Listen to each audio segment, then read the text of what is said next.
Well, hello there, and welcome to the podcast where our goal is to remind you that amidst the chaos and craziness of the world today, there are still plenty of good things that are worth shouting about.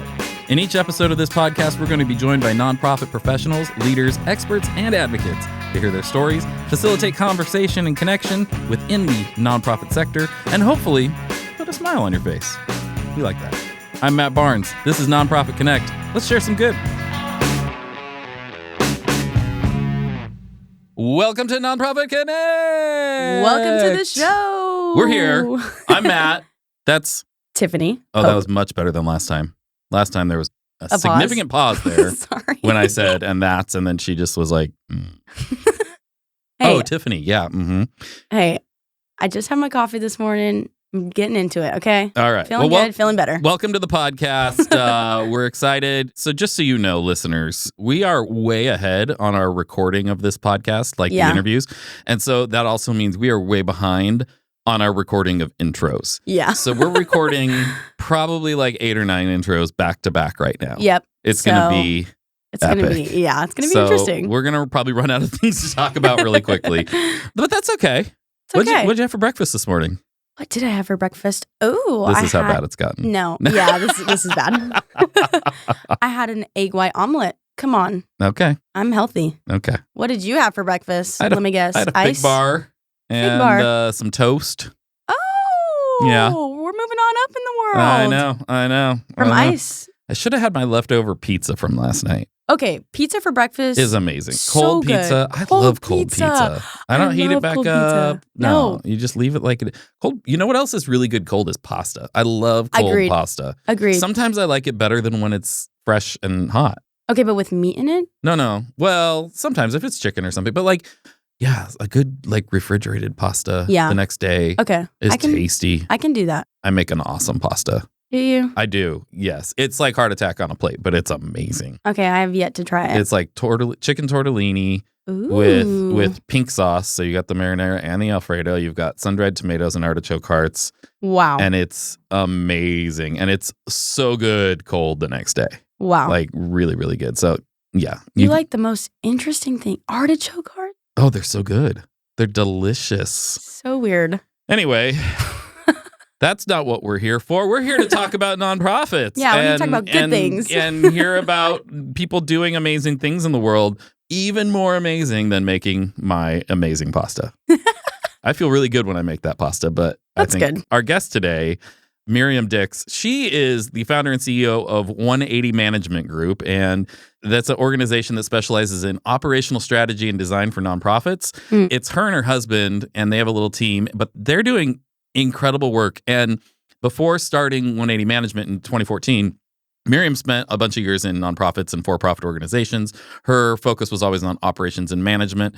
And per her website bio, her passion for operations is fueled by her belief that any organization can operate in excellence with the right tools for change. She works with her husband. These people do a lot of stuff. Like we'll talk about it a little bit, but then also a few episodes from now, I'm also interviewing her husband. Wow. Which, again, since we're ahead, cool. I've already done that interview. And it was so cool to get both perspectives. Yeah. But they're just really cool people, man. And if you need help in the management area, these guys are freaking rad. I just love them. So Miriam's here, and she's going to talk about transforming the culture of organizations, and she's awesome. So you're going to really, really enjoy this. And we will be back with Miriam Dicks of 180 Management Group right after this brief message. Bye-bye. Bye. We are brought to you by Rogue Creatives. I started Rogue Creatives in 2016 because I saw so many people doing amazing things, like life-changing work. And either they're spending all their time trying to figure out how to connect with people and get their story out there instead of doing what they love, what they got into it to do, and what they were good at, or they ignored all that and they just did what they loved, but not enough people knew about them, or nobody knew about them, even worse. My background is in education and organizational leadership. When I was doing my master's in education, I learned that the best way to educate someone to connect their heads and their hearts is through story. In my organizational leadership program, I learned how to help an organization define its character, its voice, its values, its personality. So I took the best of those and I combined them to create the strategic storytelling framework that we use at Rogue Creatives to define an organization's character so that we could tell their story while freeing the organization up to do what they do best. We've helped dozens of nonprofits define their personalities and increase their reach as they bring new donors and volunteers into their stories. And as you well know, more donors means more money, means more people getting the help that they need. And that means the world's becoming a better place because of the character in your story. So get started today by visiting roguecreatives.com/NPC. That's NPC for Nonprofit Connect. And schedule a free brand consultation and take our free online brand character quiz. That's roguecreatives.com/NPC to begin defining your brand character today. There's no commitment or risk for you at all. And come on, don't you want to meet us? We're super fun, I promise. Rogue Creatives. Seriously, creative storytelling. Okay, enough from me. Back to me and our guest. All right. I'm here with Miriam, and thanks for being here today, Miriam. Well, thank you for having me. Yeah, I love meeting new people and getting different perspectives. So people, our listeners won't know this, but this has been, as you said when we were talking before, a long time in the making. We've had scheduling snafus and whatnot. So I'm excited to actually finally meet you and get to talk to you. Same here. We always start with 3 random questions to kind of break the ice. So I have a long list of random questions, and then we randomly choose 3 of them. So are you ready for that? I'm ready. Okay, here we go. What did you have for breakfast today? I actually had brunch, and it was a veggie omelet with crab cakes. Ooh, fancy. I like to cook. So I was like, I haven't been home. I've been on the road traveling. I'd rather have something home cooked and looking in the freezer. Now, listen, I haven't been grocery shopping. So that was kind of what was left. So you made that yourself? That's impressive. I did. I couldn't do that. I couldn't do that if my life depended on it. That's impressive right there. All right. A TV show that takes you to your happy place. Well, I am currently watching a Marvel series. Like, I'm a Marvel fan, so all the movies. And so on Disney, when they have the little short series that are like kind of fill you in between movies, I am watching one of those now. So that's my happy place, sci-fi type fictional things. We're on the same page there. Yeah, for sure. Which series are you watching right now? Miss Marvel, because the Marvels just came out. And I was like, oh, I missed the little filler because there was a little series on Miss Marvel, the youngest character. And I was like, oh, let me go back and watch that. So that's what I'm watching right now. It's really good and educational too about a lot of the partition from in India and Pakistan and all. Like, I didn't know a lot of that history. I wasn't expecting to get a big history lesson from a Marvel show, but that was probably the most educational thing I had last year. Exactly. So my husband watched it while I was out of town. He's like, you have to watch it. He said, if nothing else, for the historical reference. I was like, really? Yeah, they did a great job. All right. If you could wake up anywhere in the world tomorrow, where would it be? Somewhere on a beach. There you go. Somewhere where I can hear the waves crashing and feel the sun and simultaneously a little breeze. Yeah, for sure. Do you have a favorite beach? Do you have a favorite, like, one in mind? I'm in South Carolina. Hilton Head is always a good place to go. I've never been, but I've heard of it. I've heard it's beautiful. Yeah, Hilton Head is beautiful. And, it's not as busy as some of the other beaches, but Hilton Head would be nice. All right. Well, okay. We'll keep the superhero theme going then, and let's get your origin story. Who are you? How did you get to where you are? And what are you doing? So my transformation process, right, that brought me here. Yeah. I actually I cut my teeth in the healthcare world, in healthcare admin. I went to school for healthcare administration. I just knew I'd be a COO at a hospital at some point in my life, even though that's not the trajectory that I'm on. But I cut my teeth in management, operations management in that world, specifically in the mergers and acquisition space. I started working at the hospital several years ago when hospitals were still buying up a lot of physician practices. It used to be that you can go to your doctor's office and they were independent. Now, if you go to the doctor's office, they're owned by someone. And so I was a part of that process of acquiring those practices and bring them into the hospital system. And what that did was it gave me an eye for really going into an organization and assessing it to determine what's going to make that organization successful, because we were trying to integrate them into a new business model. And so I was doing some of the due diligence, if you will, on the acquisition side, the operational due diligence. How many staff do they have? What are their packages, employment packages look like? What kind of equipment do they use? All those sorts of things to help you identify what the business model is and how it's being run and how we can make it efficient. And so that gave me an operational eye. And I had to, at one point, decide to leave the organizations I was working for. I was doing a lot of traveling. I was consulting. I was covering 4 states, 12 hospital systems. And I had young kids at home. And it got to be a little bit much. And the market was a little unstable. I could tell that some of my markets were going to be sold off, which meant my job would change. And so I thought, how can I take my skill set and use it effectively as a consultant on my own? And that's how I launched 180 Management Group back in 2014. So we'll be 10 years old in February of next year. And it hasn't been without its ups and downs. I started as a healthcare consulting firm and realized that there wasn't enough healthcare work at the level that I was working at to really make a dent.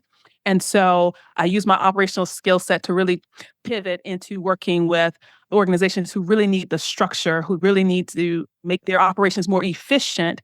And when the pandemic hit, it was the door opened because a lot of nonprofits were not structured appropriately for the type of work that needed to be done during the pandemic and post-pandemic, remote work specifically, and organizational structure in general. And so that's how I entered into the nonprofit space. All right. So do you work primarily with nonprofits or do you work with a wide variety of organizations? Right now, the majority of organizations I'm working with are nonprofit. But because of my healthcare background, I will work with healthcare organizations. I'll also work with small businesses and also faith-based institutions. My husband and I are planted a church. In your spare time. Yeah, in our spare time. We work in ministry. And so I've been a pastor's wife for the 21 years that we've been married, but I'm also ordained clergy as well. So we kind of work together. Typically, he's senior pastor. I'm executive pastor. I do all the COO functions for the church. So that's how we work together. That's your skill set. That's great. I literally just had a meeting with a friend who is much younger than I am, and she's mid-20s and trying to figure out, what's next? And I'm like, you're at the perfect age to start like trying different things and going, okay, how can I use these different skills that I've had and these things that I've learned in a unique way? And things will come up that you don't expect because you start seeing like, oh, wait, I know how to do that. And this other thing that seems unrelated, but you put them together and actually I can do this thing over here. And it sounds like that's a lot of what you've done. You've seen a need and taken skills from different areas that you've gathered to put them to use. Yeah. And I was just at a training event this past week, getting certified as a Standards for Excellence consultant, which is a program that really is geared toward making sure that there's a standard that nonprofit organizations can achieve to really keep everyone above board and compliant and ethically astute and all those sorts of things. And came to realize, and I had this conversation, is that I'm multilingual. So you could take one core business term and it could be the jargon for each of these industries could be different, but we're talking about the same thing. So in the nonprofit space, we could talk about capacity building, but if I'm talking to a small business owner, I'm going to talk about scalability because it's just the nuance in the term depending on the industry. So I told someone, I said, I'm creating this lexicon of all these terms that I would normally use in the healthcare industry, what that means in the faith-based industry or sector, what that means in, general nonprofit sector, and what does that mean for small business? And someone said, you would make a lot of money off of that. I bet, because you know how often I go into situations in an area that's slightly different than mine or whatever it might be, and somebody's using some term and I'm going, yeah, and I have no idea what, and then I come to realize, oh yeah, they're talking about something I know about, and we use a different term for that or whatever it might be. But people don't want to feel dumb, so they don't say it. They just go, oh yeah, I know, yeah, totally. And then you don't realize. So I could definitely see the value in that. Yeah, translating. Teach Google to translate that as well. And Exactly. I mean, it's just one of those things. And this would be the advice, right? If someone's listening and you're thinking about how can I use my skill set in a different way, and you might be trying to break into a different industry, do that kind of research. Figure out what the terms are they're using most often in that industry. Figure out what resonates with you and how you can integrate that into your practice or whatever you're trying to accomplish. Because to me, that's been the most helpful way of bridging the gap into a new sector. Yeah. And I mean, that's true on a larger scale from different industries, but even just within different organizations. Part of my background is organizational leadership. And one of the things that you identify pretty quickly is every organization has its own culture and they start to use terms And you quickly forget how specific your language can become. And somebody comes in and they're like, what are you talking about? And learning to embrace that, but then also make sure that people can come in and be a part and find that balance of having a culture, but also being open. And it's a challenge, especially as you're working with others. So what I typically do, and I think this sort of helps us set the foundation pretty early, is I say, okay, we're going to come in and do this work. This is what that means. So that we can set the foundation of have a common language, because culture is shared beliefs, practices, right, and behaviors. And so when we're talking about how it is that I can come in and be effective within the organization, it very much has to be established at the very beginning. What is it that we do and how is it that it impacts you? And let's make sure we have the same set of language that we're using. So in terms that we're using so that we know we're moving in the same direction. And so that's how we kind of get into that culture piece, because when we talk about culture, culture is such a broad, like a word that has broad meaning. So if you say we're into changing and transforming culture, people are like, I'll say, so what do you mean when you say culture, right? Because it can be interpreted so many different ways. It can. I mean, you could be talking about the culture of this organization. You could be talking about the culture of this neighborhood or your actual culture that you come from. And it could be so many different things. And people use that word interchangeably so often that sometimes you think you're on the same page and then you realize, oh, no, you're talking about something else. Right. So we come in because we consider ourselves a boutique operations consulting firm, operations management consulting firm. We define what we mean by operational culture. So we say, okay, we are going to help you transform your operational culture. What does that mean? That means we look at how people work together. Do you have an org chart? Is their responsibilities sort of divided up amongst people? We look at how people do their work. Do you have processes and policies for how work is being done? And then we look at how work informs your strategy. So from the work that you're doing, do you have reporting or metrics that you're looking at so that it informs your strategy? It's not all anecdotal. So when we say operational culture, that's what we're talking about. Those three aspects of working culture, how people work together and get their work done. And I think when we say that, it makes it clear, oh, this is what you mean. Now, in the midst of doing the work, right, when we do an assessment or we're trying to come up with a strategy or solution to help transform that culture, we might find things that are embedded shared beliefs, embedded shared practices and behaviors that we have to address in order to make progress. But we come in saying we're looking at the work, it's not as offensive, doesn't seem as scary, doesn't seem as intrusive, but then we can get to sort of the underpinnings of what makes the organization, I should say, tick, so that we can address it and move it forward. But yes, we have to set the narrative. We have to make sure we are talking about defining culture in a way that everyone can be on the same page with that. Yeah. And are most of your clients smaller nonprofits or larger nonprofits? Do you find who needs it more? We work with nonprofits that are in the midst of a growth spurt. That's usually when people come to you, right? Managing change because of growth. I did a lot of work with people years ago where it was, as organizations grow, they tend to let go of a lot of the values that they had when they started because size and management and the things that made them unique and special, the culture. And then suddenly they're like, wait, what happened to those things that were important to us? And helping them realize it may look different, the what and the how might look different, but you can still hang on to those values and help them put systems in place to hold those things. But it's when that growth happens, it's very challenging. And that's where they show up and they're like, wait, something's happened. We're not the people we used to be. We were small and these things worked for us and now they're not working for us anymore. And so we say growth puts pressure on your existing systems, right? So whatever systems, your skeleton, whatever you had, your structure that you had when you first started really morphed. And a lot of times when you're starting from sort of this grassroots sort of effort, it is a hodgepodge of things that you put together that works at the moment. But then at some point, all these different pieces we've added on over time, we really have to go back and make sure that the structure itself can hold. It has the capacity for the additional growth that you're putting on that system. And I tell people all the time, it's like, I don't know you do, but I do. I watch a lot of those HGTV shows, and the folks who are buying the home and getting the home renovated, they get upset because they're spending so much money on foundation and so much money on electrical and things behind the wall that you can't see. And they really wanted the pretty deck and they wanted the nice fireplace. But then they don't realize that all of that is just the facade. Like if you don't have behind the walls and underneath the floor, a strong foundation, good pipes, all that pretty stuff will be destroyed. So we have to do that. That's so true in so many areas. I mean, my agency, we do creative work. and do a lot of branding and marketing and that type of thing, and a lot with nonprofits, and helping them realize that a lot of times they'll come to us, oh, we need this campaign or we need this thing, but we realize you don't have a strong foundation to build those things on. Like, you have to have a strong foundation of assets and story and to be able to do an effective campaign, or it doesn't work. And it's just a principle across the board of making sure that you have that foundation, those things behind the walls that you don't see, the solid, to make sure that you can accomplish your goals. Because otherwise you think you have it because it looks good, the facade's there, but you're like, why isn't it working? Something's not right. It's not working right. On the other side of that, like if you were to initiate this campaign and it does bring you a lot of attention, it does maybe increase your clients or the folks that you're serving or whatever the case may be. Maybe you have more donors than you ever had before. Well, if you don't serve them well, so what are the systems that you have in place to be able to take care of that growth in a way that doesn't put you in a bad position, right?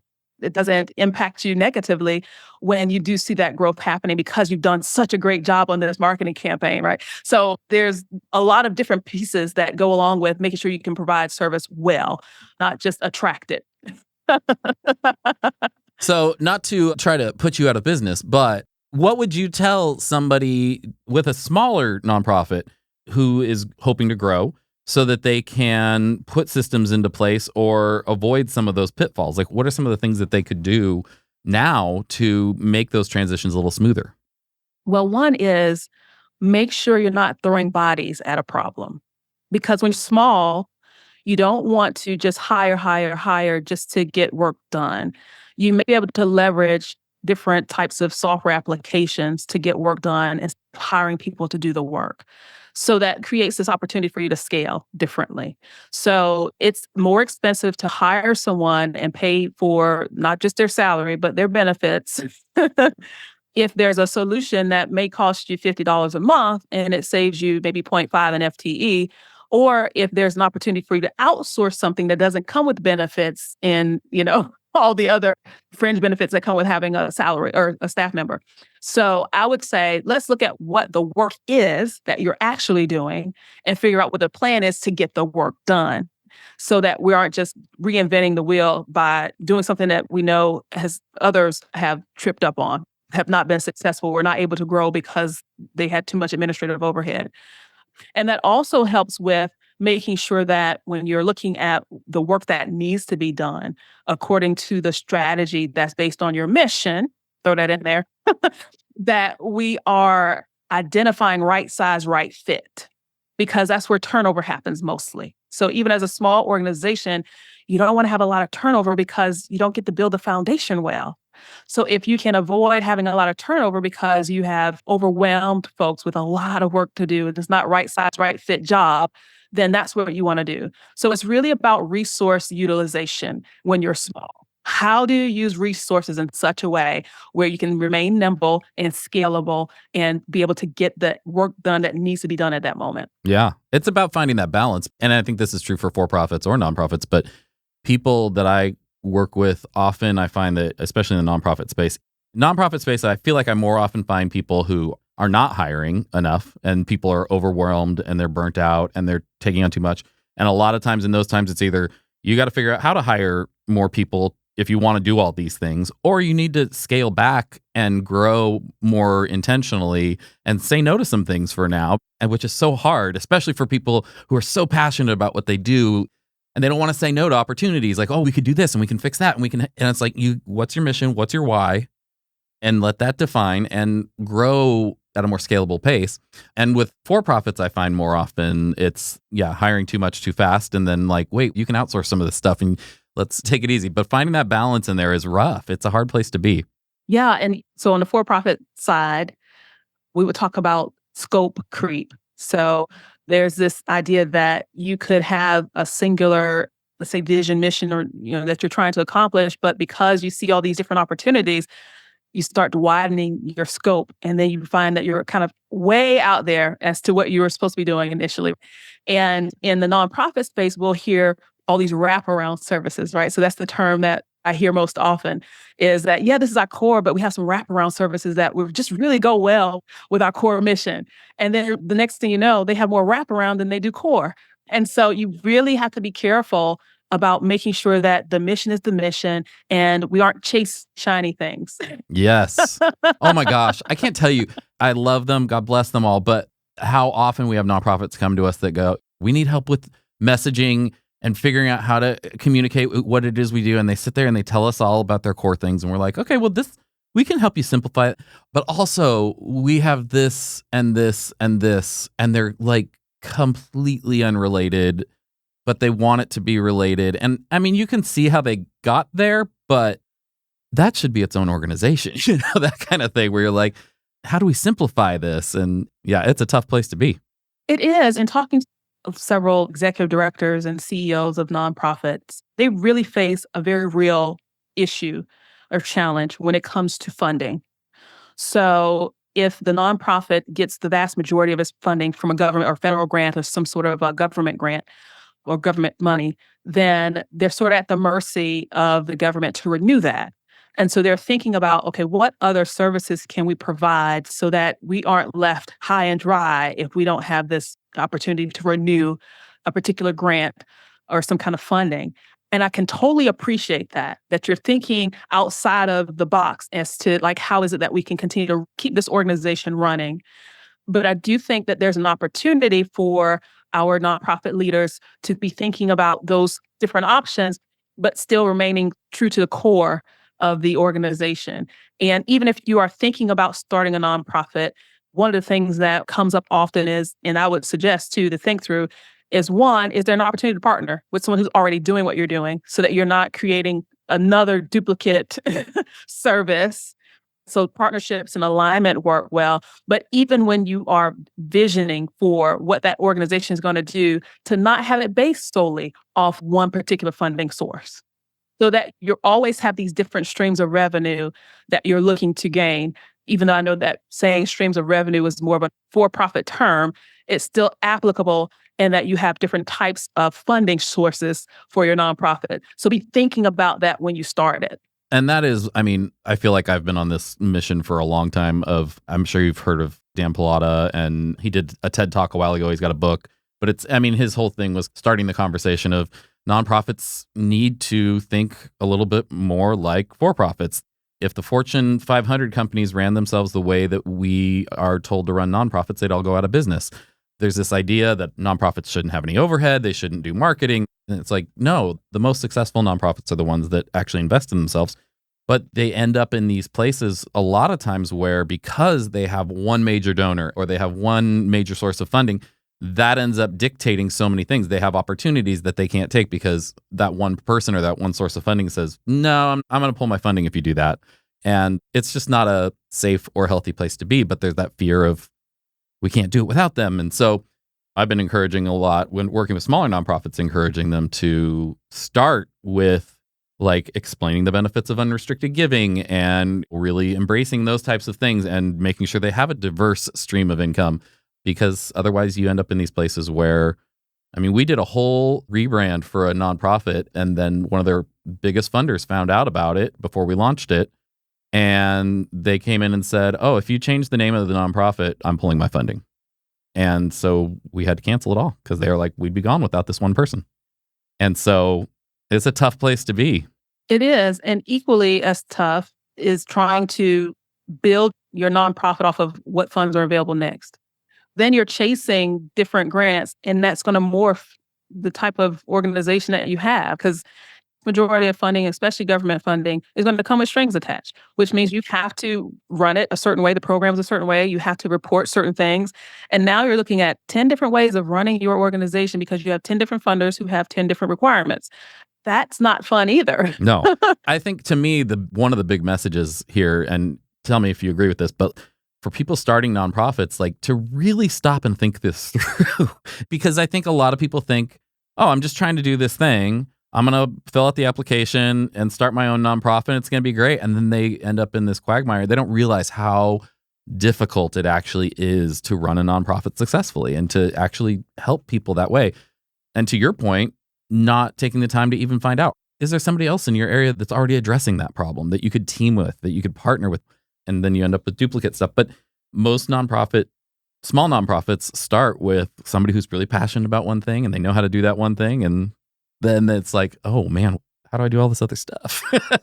Part of it is, like you said, the vast majority of it is, this is the result. The starting of a nonprofit is the result of a passion project. I'm not necessarily a business person, but I have the passion. So we're going to figure it out as we go along. And then at some point, we have to realize that you have an EIN and you have to deal with money and you have risk and compliance measures that you need to have in place. You have a business. What makes it not for profit is the tax designation. It is still a business. So if that's you, if you're out there and you're like, okay, yeah, I started that way, it's okay because someone needs to have the passion. But just know where you need the support in running the business. And I think that's where we can have the most impact, especially as consultants and those who are here with the business mindset to help move the organization forward, is we're supporting the ones who are out there doing the work every day. I don't have to have a passion for everyone's vision because one, I'll be burnt out. Right? I just can't have a passion for every client's organization the way that they have the passion. But I can be passionate about you as the leader of that organization. Who is taking care of you as you take care of the community? And so you need that support, and it's okay. And I think sometimes we maybe struggle with the imposter syndrome. Like, I made it to where I am, but I don't want anyone to know that I don't really know what to do next, or I don't really know how to feel about where we are. And maybe your staff is not the right people to tell that to, right? But it's okay that you feel that way. Just get the help you need when you need it. And I think that's where we probably have more opportunity as nonprofit professionals to really grow and grow our organizations. And I say we because I'm on the other side. I'm both and. So as an executive pastor, I understand fundraising. I understand volunteer management. I understand all those things, right? Because I have to live that life. But on the other side of being a management consultant, I also understand the structure of business. And so I'm able to marry those things together and really understand the pain points of those who are on the other side of the fence. I'm just so impressed and thrilled that you have chosen to take all of that experience and combine those things for people to benefit from, because it's hard to find people who understand both sides of that and can help guide people who maybe on one or the other to find that balance and to figure out their way forward.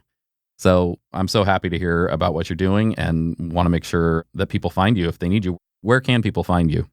So we are really trying to leverage LinkedIn first and foremost. Like, yes, you can go to our website, which is 180managementgroup.com, 180managementgroup.com. You can go to our website, and that's where you can schedule an initial consultation, do all those things.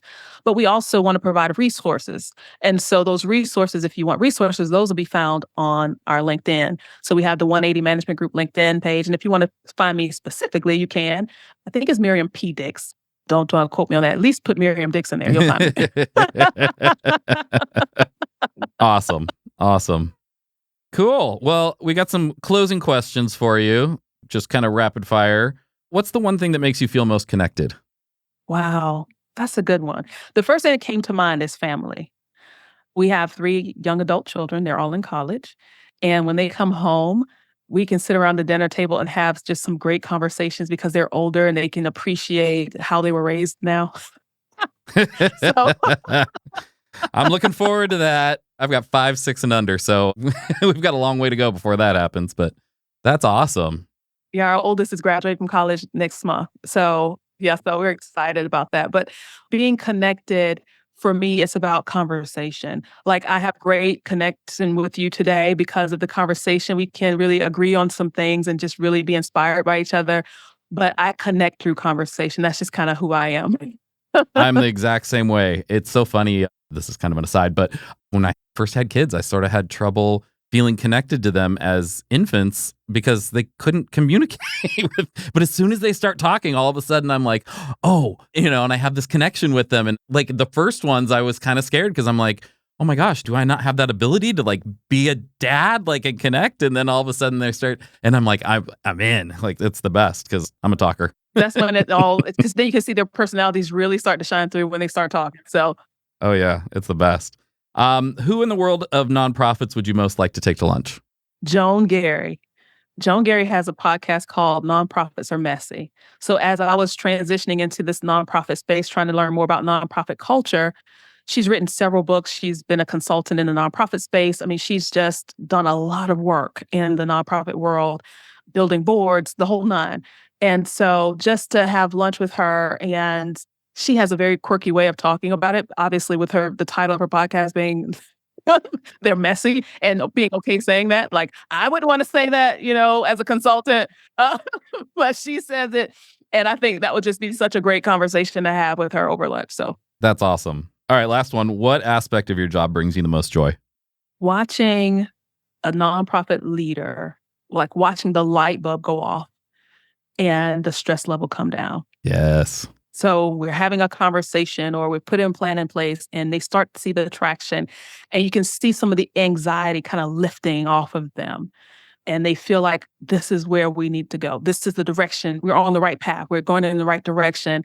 And I feel confident that we're going to get there. Just seeing that happen for clients is really what drives me to do this work.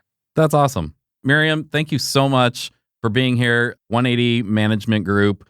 Look Miriam up, because I think you probably need her help if you're listening to this.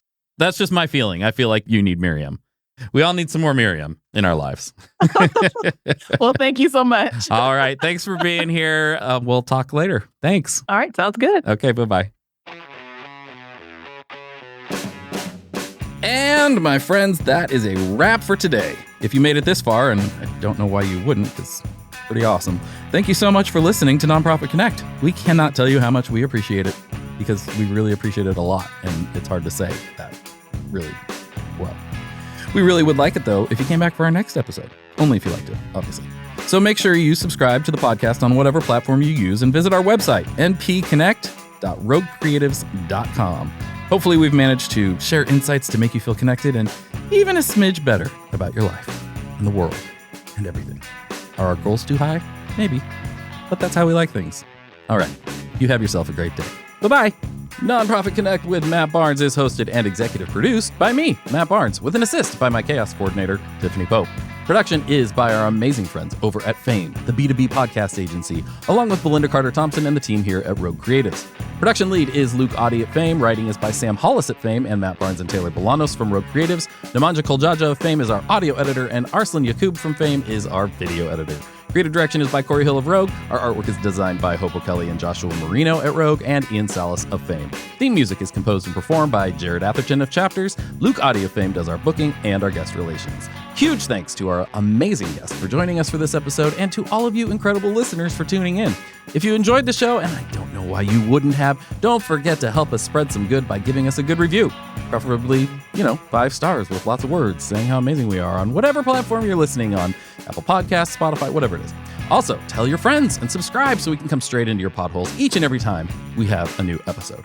For more information about Nonprofit Connect, or to join us at a live event here in Orange County, California, visit our website, npconnect.roguecreatives.com. We'll catch you next time.